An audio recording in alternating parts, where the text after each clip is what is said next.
Wild love. രചന Jasmine. അവതരണം സാലിം കരുളായി. രുദ്രൻ മാസ്കും ക്യാപ്പൊക്കെ വെച്ചിട്ടാണ് ഷോപ്പിങ്ങിന് കയറിയത്. അതുകൊണ്ട് ആരും തിരിച്ചറിഞ്ഞില്ല. ചിലരൊക്കെ അവൻ്റെ ഇഷ്വയെ ശ്രദ്ധിക്കുന്നെന്ന് തോന്നിയപ്പോഴാണ് അവളെല്ലാവരും തിരിച്ചറിയാൻ ചാൻസ് ഉണ്ടെന്ന് അവൻ ചിന്തിച്ചത്. അവൾക്കും മാസ്ക് വെച്ച് അവർ ഷോപ്പിങ്ങിന് കയറി. അവൻ്റെ ഇഷ്വക്ക് വേണ്ടതൊക്കെ അവൻ തന്നെയാണ് വാങ്ങിയത്. അത്രത്തോളം ഇഷ്ടത്തോടെ ഓരോന്നും വാങ്ങുന്ന അവനിലായിരുന്നു അവളുടെ കണ്ണുകൾ. എല്ലാ മോഡൽ ഡ്രസ്സുകളാണ് എടുത്തത്. ചുരിദാറോ സാരിയോ ഒന്നും വാങ്ങി കൊടുത്തില്ലെന്ന് അവൾ നോക്കി. ഒക്കെ കഴിഞ്ഞൊരു റെസ്റ്റോറൻറ്റ് കയറി ഡിന്നർ കഴിച്ച ശേഷം ഇറങ്ങി. കഴിക്കാനിരിക്കുമ്പോൾ മാസ്ക് മാറ്റിയത് കൊണ്ട് തന്നെ കുറച്ച് ആരാധകർ രുദ്രന് ചുറ്റും കൂടി. അത് മനസ്സിലാക്കിക്കൊണ്ട് തന്നെ അത്ര സമയം അവനോട് ചേർന്ന് നിന്ന് ഇഷു കണ്ണൻ്റെ കയ്യിൽ പിടിച്ചുകൊണ്ട് മാറി നിന്നു. ഒരു ചിരിയോടെ എല്ലാവർക്കും ഒപ്പം ഫോട്ടോക്ക് പോസ്റ്റ് ചെയ്യുമ്പോഴും അവൾ ഇടയ്ക്കിടയ്ക്ക് നോക്കുന്ന അവളുടെ ഇച്ഛയെ നോക്കി അവൾ കണ്ണു ജീവി കാണിച്ചു കൊടുത്തു. റോണി കാറ് കൊണ്ടുവന്നതും കണ്ണൻ അവളെ വലിച്ച് കാറിൻ്റെ ഭാഗത്തേക്ക് കൊണ്ടുപോയി. നമുക്ക് അകത്ത് കയറിയിരിക്കാം, ഏട്ടൻ വരും. അതും പറഞ്ഞുകൊണ്ട് കണ്ണൻ കാറിൽ കയറി. റോണി കാറിൽ തന്നെയാണ്. ഇഷു രുദ്രനെ നോക്കി കാറിൽ കയറാൻ നിന്നതും ആരോ ഒരാൾ അവൾ കയ്യിൽ പിടിച്ചു.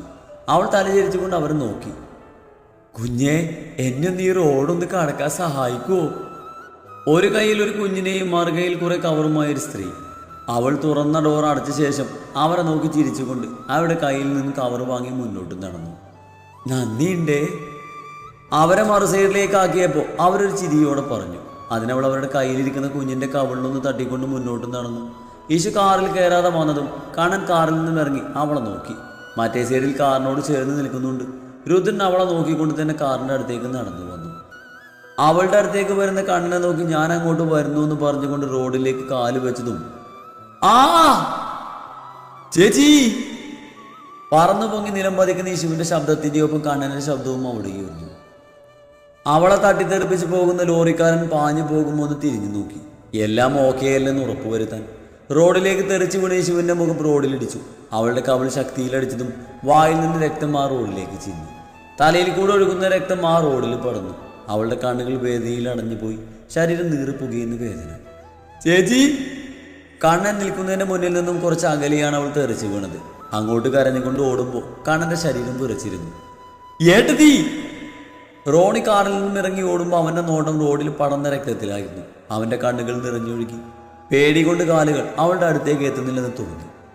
ചേച്ചി! ഏട്ടത്തി! യേശുവിനെ മടിയിൽ കിടത്തി അലറി വിളിച്ച് കരയുമ്പോൾ കണ്ണനും റോണിക്കും എന്ത് വേണമെന്ന് അറിയില്ലായിരുന്നു.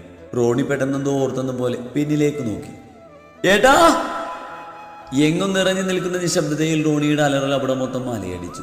ഞെട്ടിലോട് അനങ്ങാതെ നിൽക്കുന്ന രുദ്രൻ എന്തോ ഓർത്തെന്ന പോലെ അങ്ങോട്ടേക്ക് നോക്കി. അവൻ്റെ കണ്ണിൽ റോഡിൽ നിന്നും പൊങ്ങി വരുന്ന യേശുവിൻ്റെ ശരീരമായിരുന്നു. പിന്നെയൊന്നും അവൻ കണ്ടില്ല, അറിഞ്ഞിട്ടില്ല. റോണിയുടെ ശബ്ദം കേട്ടതും മാഞ്ഞു മേടിക്കുന്നവൻ്റെ നെഞ്ചിൽ കൈവച്ചുകൊണ്ട് അവൻ റോഡിലേക്ക് ഓടി. റോണിയുടെ മടിയിൽ രക്തത്തിൽ കിടക്കുന്ന ഒരു രൂപം രുദ്രൻ കണ്ണുകൾ അമർത്തി അടിച്ചു. കാലുകളുടെ ശക്തി കൂട്ടി അങ്ങോട്ട് ഓടുമ്പോൾ ചുറ്റും ആളുകൾ കൂടിയിരുന്നു. വണ്ടികൾ ബ്ലോക്കായിരുന്നു. സമാധാനം നിറഞ്ഞു നിന്നിരുന്ന ആ അന്തരീക്ഷം തീക്കും തിരക്കുമായി. ഇഷ! ഇഷ! റോണിക്കടുത്ത് മുട്ടുകുത്തിയിരുന്ന യേശുവിൻ്റെ കവളിൽ തട്ടി അവൻ വിളിക്കുമ്പോൾ അവളുടെ മുഖത്തെ രക്തം അവൻ്റെ കൈകളിലേക്ക് പടർന്നു. അവൻ്റെ ശബ്ദമാണെങ്കിൽ പുറത്തേക്ക് വരുന്നില്ല. ഏട്ടാ! എന്താ എന്താ നോക്കിയിരിക്കുന്നത്? വണ്ടി എടുക്കേട്ടാ! രുദ്രന്റെ ഷോൾഡറിൽ തട്ടി റോണി പറയുമ്പോൾ രുദ്രനൊന്നും ഞെട്ടി. എന്താ ചെയ്യേണ്ടെന്ന് അറിയുന്നില്ല. പെട്ടെന്ന് ആരോ ഒരു വണ്ടി മുന്നിൽ കൊണ്ട് നിർത്തി. റോണി പറയുമ്പോൾ രുദ്രൻ യേശുവിൻ്റെ കയ്യിൽ കോരിയെടുത്ത് വണ്ടിയിലേക്ക് കയറി.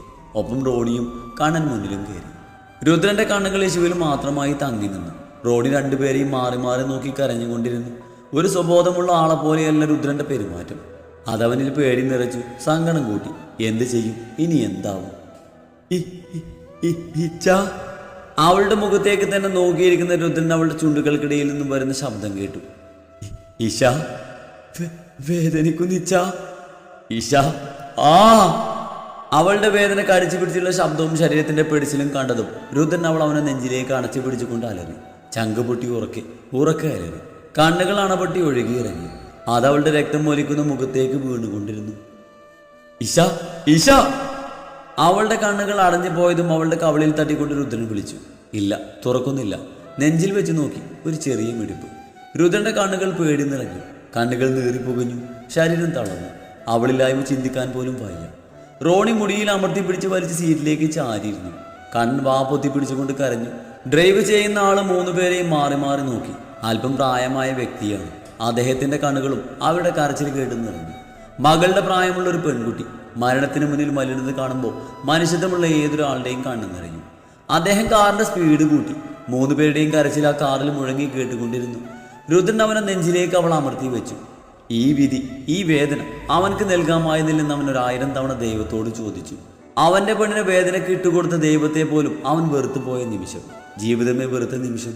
കാറ് ഹോസ്പിറ്റലിന് മുന്നിൽ വന്നു നിന്നപ്പോഴാണ് റോണിക്ക് റോണയെ വിളിച്ചില്ലെന്ന് ഓർമ്മ വന്നത്. ഫോൺ എടുക്കുന്നില്ലെന്ന് കണ്ടതും റോണി ഹോസ്പിറ്റലിന്റെ അകത്തേക്ക് ഓടി. രുദ്രൻ യേശുവിന്റെ കയ്യിൽ പിടിച്ച് അകത്തേക്ക് പാഞ്ഞു. കണ്ണൻ പിന്നാലെ. റോണ! റോണയുടെ റൂമിന്റെ ഡോറ് തുറന്ന് റോണി അകത്തേക്ക് കയറുമ്പോൾ റോണിയും അകത്തുണ്ടായിരുന്ന നേഴ്സും രോഗിയും ഒന്നും ഞെട്ടി. റോണിയുടെ കണ്ണുകൾ റോണിയുടെ ഷർട്ടിലെ രക്തത്തിലായിരുന്നു. എന്താടാ? ഏട്ടത്തി അവിടെ! പറയാൻ അവനക്ക് കഴിയുന്നില്ല. അത്രമാത്രം പറഞ്ഞ് ഓടിപ്പോകുന്ന റോണിക്ക് പിന്നാലെ റോണയും ഓടി. അവരോടുന്നത് കണ്ടിട്ട് ആ ഹോസ്പിറ്റലിലുള്ളവരെല്ലാം അവരെ നോക്കി. റോണിയും ഓടി വരുമ്പോൾ കണ്ടു രക്തം ഒലിച്ചിറങ്ങുന്ന യേശുവിന്റെ കയ്യിൽ കോരിയെടുത്തുകൊണ്ട് രുദ്രൻ ഓടി വരുന്നു. അത് കണ്ടത് റോണിയുടെ ശരീരം നിലച്ചു. അവന്റെ വേഗത കുറഞ്ഞു. നോട്ടം രുദ്രന്റെ കയ്യിൽ കിടക്കുന്നവളിലേക്ക് മാത്രമായി. നോക്കി നിൽക്കാതെ വാടാ! റോണിയുടെ ശബ്ദമാണ് അവനെ തിരികെ കൊണ്ടുവന്നത്. സ്ട്രക്ചറിൽ കിടത്തി ICUവിലേക്ക് കയറ്റുമ്പോൾ റോണ രുദ്രന്റെ മുഖത്തേക്കൊന്ന് നോക്കി. അവളെ പിടിച്ച കൈകൾ വിടാൻ പറയാതെ പറഞ്ഞു. രുദ്രൻ ആ കയ്യിൽ അമർത്തി പിടിച്ചു. ശേഷം മുഖം താഴ്ത്തി നെറ്റിയിൽ ചുംബിച്ചു. പതിയെ അവന്റെ ചുണ്ടിനെ അവിടെ നടത്തി അവളുടെ ചുണ്ടിലൊന്ന് മുത്തി. ഏട്ടാ വിട്! കരഞ്ഞുകൊണ്ടാണ് റോൺ അത് പറഞ്ഞത്. രുദ്രന്റെ കൈ അയഞ്ഞതും അവളെ കൊണ്ട് അകത്തേക്ക് കയറി. ആ വാതിൽ അവർക്ക് മുമ്പിൽ അടഞ്ഞു. രുദ്രൻ അടഞ്ഞ വാതിലേക്ക് നോക്കി. ശേഷം അവനിട്ട് അവന്റെ വസ്ത്രത്തിലേക്കും. രക്തമാണ്, അവന്റെ ഈശ്വയുടെ രക്തമാണ് അതിൽ മുഴുവനും. രുദ്രന്റെ കണ്ണുകൾ നിറഞ്ഞൊഴുകി. തലമുടിയിൽ അമർത്തി പിടിച്ച് വലിച്ചു. റോണി അവിടെയുള്ള ചെയറിലിരുന്നു. നെറ്റിയിൽ 2 കൈകളും താങ്ങി തലതായിത്തീരുന്നു.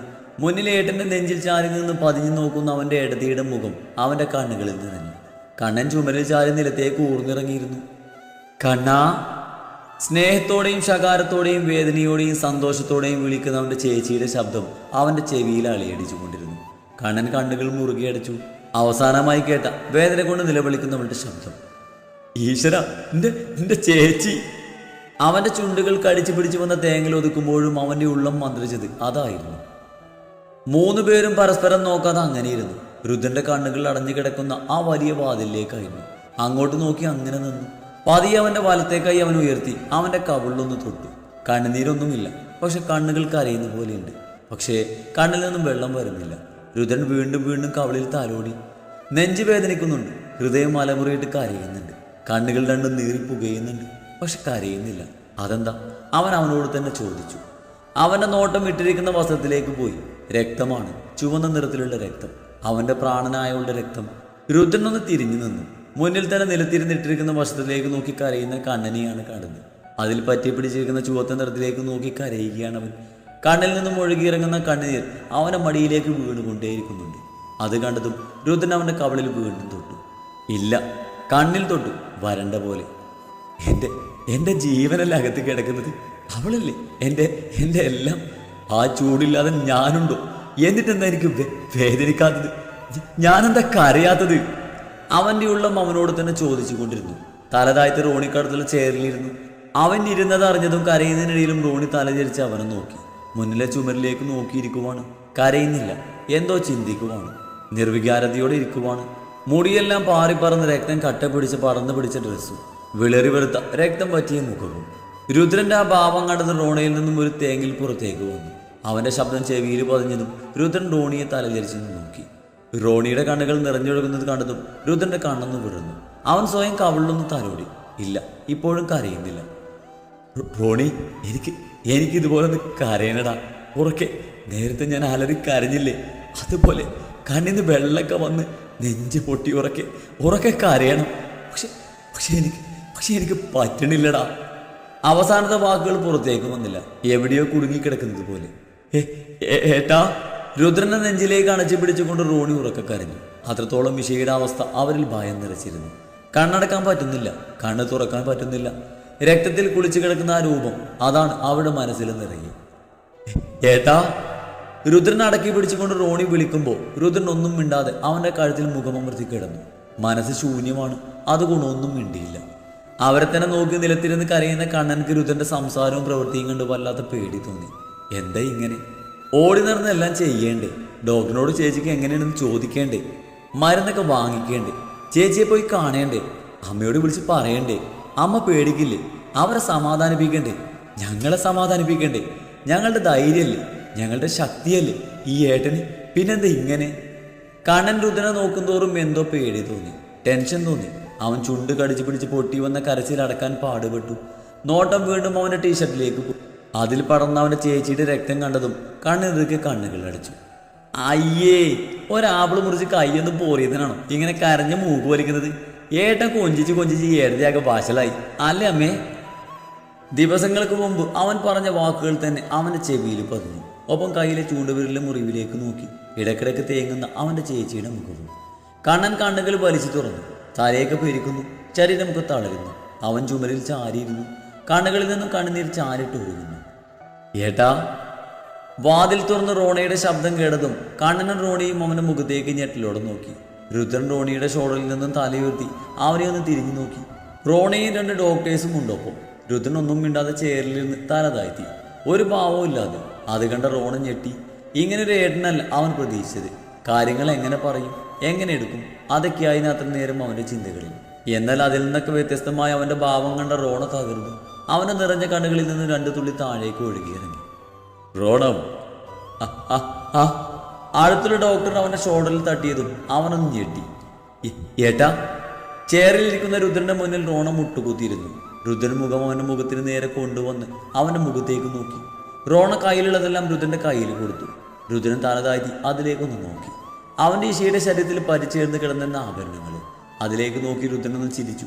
പക്ഷെ ചുണ്ടുകൾ വിടർന്നില്ല. അവനിലൊരു സമാധാനം നിറഞ്ഞു. കരയാൻ മാത്രമല്ല, ചിരിക്കാനും കഴിയുന്നില്ലല്ലോ എന്ന സമാധാനം. ഒരു ഓപ്പറേഷൻ വേണേട്ട് അവൾക്ക് തലക്ക് പരിക്കുണ്ട്. അവിടെയാണ് ഓപ്പറേഷൻ, ആ ആഴത്തിലുള്ള മുറിവാ. റോൺ ഇടറിക്കൊണ്ട് പറയുമ്പോൾ രുദ്രൻ അവൻ്റെ മുഖത്തേക്ക് നോക്കി. അത് കണ്ടതും ഇനിയൊന്നും പറയാൻ കഴിയില്ലെന്ന പോലെ റോൺ രുദ്രന്റെ മടിയിലേക്ക് തലവെച്ച് പൊട്ടിക്കരഞ്ഞു. ഈ നേരം വരെയും കരയുമായിരുന്നു. പെങ്ങളല്ലേ, ആകെയുള്ള പെങ്ങള്. ഏട്ടാന്ന് സ്നേഹത്തോടെ വിളിക്കുന്നുള്ളൂ. സ്ഥാനം കൊണ്ട് എടുത്തിയാണെങ്കിലും അനിയത്തിയായി കണ്ടിട്ടുള്ളൂ. അങ്ങനെ മാത്രമേ തിരിച്ചും പെരുമാറിയിട്ടുള്ളൂ. ചേർത്ത് പിടിക്കുമ്പോൾ പതിഞ്ഞു നിൽക്കുന്നവളല്ലേ. വാത്സല്യത്തോടെ നെറ്റിയിൽ ചുംബിക്കുമ്പോൾ പാൽപുഞ്ചിരി മടക്കി തന്ന നെഞ്ചിലേക്ക് ചാരുന്നവളല്ലേ. ആ ശരീരം രക്തത്തിൽ മുങ്ങിയത് കാണാൻ സാധിച്ചില്ല.